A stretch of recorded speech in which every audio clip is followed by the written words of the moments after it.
안녕하십니까. 고대주술연구소입니다. 오늘 소개드릴 이야기는 여러분들이 궁금해할 이야기, 소문과 농담으로 회자가 되고 있는 색색교에 대한 궁금한 이야기입니다.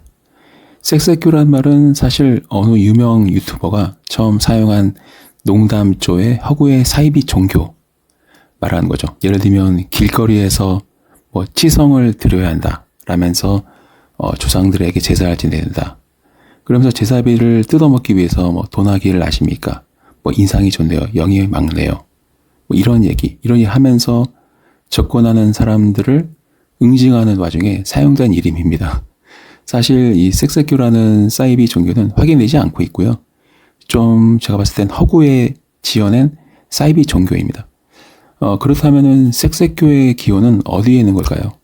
그거는 백백교입니다. 백백교는 일제 강점기부터 조선에 횡행했던 사이비 종교였는데요.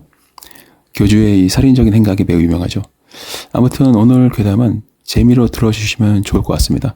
그렇다면 색색교는 실제하는 것인지 한번 괴담 속으로 들어가 보시죠.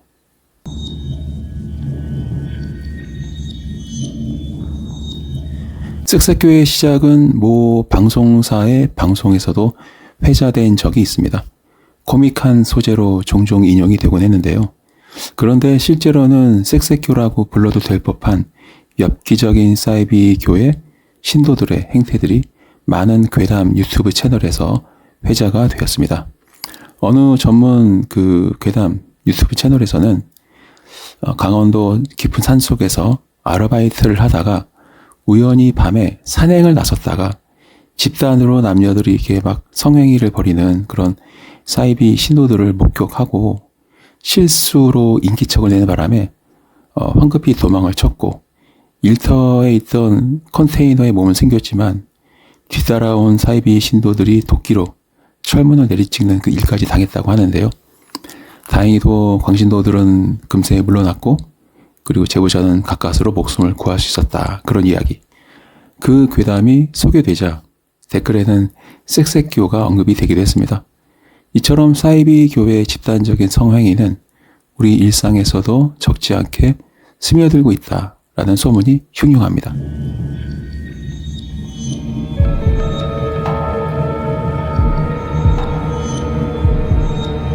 사이비교는 청년 남성 신도를 모집하기 위해서 20대 초중반의 여성 신도들을 활용한다고 합니다.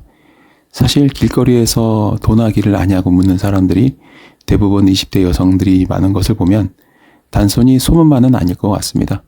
실제로 사이비교에 잠입 취재한 기자는 그런 성적인 유혹을 통해서 청년 남성 신도들을 자기들의 종교에 충성하도록 유도하는 그런 성적, 정신적 가스라이팅을 직접 경험한 후에 방송으로 보도를 하기도 했죠. 그렇다면 색색교는 실제하는가라는 질문에 우리는 어쩌면 실제할지도 모른다는 생각을 지울 수가 없는 것입니다. 색색교, 성적인 유혹과 관계를 통해서 사람을 모으고 관리하고 빠져나가지 못할 족쇄를 채우는 수법. 그것을 풍자한 것이 어쩌면 색색교라는 말이 종종 회자되는 것은 아닌가 싶습니다. 이처럼 성적인 매개는 우리 사회에 매우 강력한 도구로 사용이 되고 있습니다. 대부분의 광고가 성적인 요소를 활용한 것이고 대표적인 광고는 코카콜라 병음료 광고였죠. 여성의 몸매를 나타낸 코카콜라 병의 라인이 바로 그것인데요. 이처럼 성이란 영업에서도 활용이 되고 있고 또 매력적인 젊은 남성, 여성들이 다가와 전문적인 상담까지 진행하면서 다정하게 대해주면 대부분 이가에 미소를 지으면서 상품을 구입하게 되는 것은 인간의 본성에 근거한 것 아닌가 싶습니다. 이처럼 성은 매우 유용한 도구인 것은 확실해 보입니다.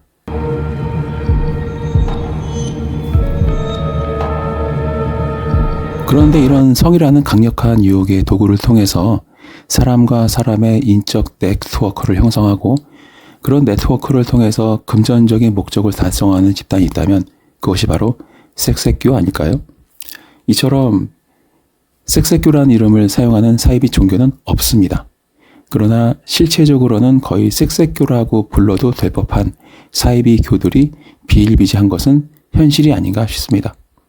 실제로 상담을 해도 보면 이런 케이스를 접하는 경우가 종종 있습니다. 남편이 어느 날부터 자신을 대하는 태도가 급변한 일이 일어나서 당황한 경우가 있었는데 알고 보니까 어느 무당에게 홀려서 그 무당이 시킨 일을 하고 있었다라는 이야기. 여자 무당이 남편의 사업에 매출을 올려주다가 어느 날 남편을 불러내서 육체적인 관계를 맺은 후 무당의 남편이 협박을 하면서 합의금을 뜯어내려고 하자 남편이 매우 힘들어했다. 그러니까 돈이 없으면 몸으로 때우라는 식으로 무당이 남편을 종처럼 부려먹었다는 이야기. 그리고 무당에게 점을 보러 갔다가 당일 어쩌다 보니 유혹에 넘어가서 육체적인 관계를 맺게 됐고 그날부터 무당에게 푹 빠져서 마치 무당을 여왕처럼 모시면서 시키지도 않은 일을 하기 시작했다는 사연. 또 다른 사연에 따르면 어느 날부터 아내가 남편과 잠자리를 하기를 거부하기 시작하더니 트집을 잡아서 거의 별거를 반복듯이 하며 남편이 그래서 별도로 알아보니까 남자 무당과 육체적인 관계를 맺고는 그날부터 무당에게 푹 빠져서 헤어나오지 못한다는 사연. 이런 사연들은 모두 저주대행으로 이어졌던 사연이기도 합니다. 넷플릭스에서 소개됐던 나는 신이다라에서 다큐로 다루어졌던 이러한 성을 도구로 또는 무기삼아 자행되는 종교적 가스라이팅은 그 문제가 매우 심각합니다. 하지만 현행법상 다 큰 성인들이 합의하에 관계를 맺은 일이니 처벌할 방법은 없다는 맹점이 있는 것이죠.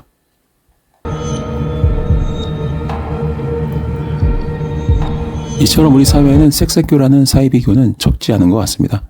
한 명의 남자 무당이 여러 명의 여성 신도를 거느리는 경우도 대부분이고요. 한 명의 여자 무당이 여러 명의 남성 신도를 거느리는 경우도 있다고 합니다. 직업도 다양하다고 합니다. 여성 신도 중에는 기자, 방송 작가, PD, 그리고 경찰관, 검사, 변호사, 가정주부, 사업자, 영업사원들 이와 같은 다양한 직종에 종사하는 신도들이 많이 있고 이들의 공통점이 하나 있습니다. 올드미스, 돌싱, 노처녀, 또 20대 초중반 중인데 또 정상적인 남녀 관계를 갖지 못하는 성격, 그리고 무속에 푹 빠져있는 경우 이런 경우가 많다고 합니다. 물론 직접 눈으로 확인한 것은 아니지만 소문에 따르면 그렇다고 합니다. 이런 소문들은 사실 쉽게 유튜브에서도 확인할 수 있습니다. 검색을 해보면은 그런 폐륜적인 사건들은 괴담 또는 소문 등으로 회자가 되고 있으니까요. 그런 의미에서 섹스교는 이미 우리 사회에 깊숙이 자리를 잡은 것 같습니다. 충격적인 것은 이러한 신도들이 정신적 지주인 그들의 성적 우두머리에게 충성을 다하면서 우리 사회에 왜곡된 영향을 미치고 사람들의 시선을 어지럽히는 선무당 짓을 한다는 것입니다. 그러나 이런 문제는 해법이 없습니다. 정답이 없는 거죠. 네, 해결책이 없습니다. 그렇기 때문에 사람들은 이제 스스로를 지켜야 합니다.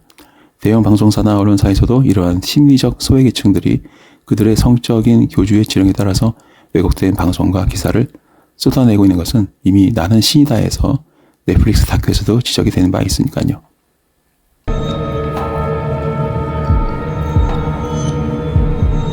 오늘은 섹스교의 실체에 대한 괴담을 들려드렸습니다.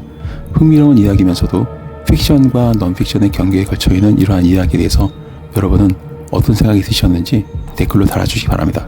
시청 감사합니다.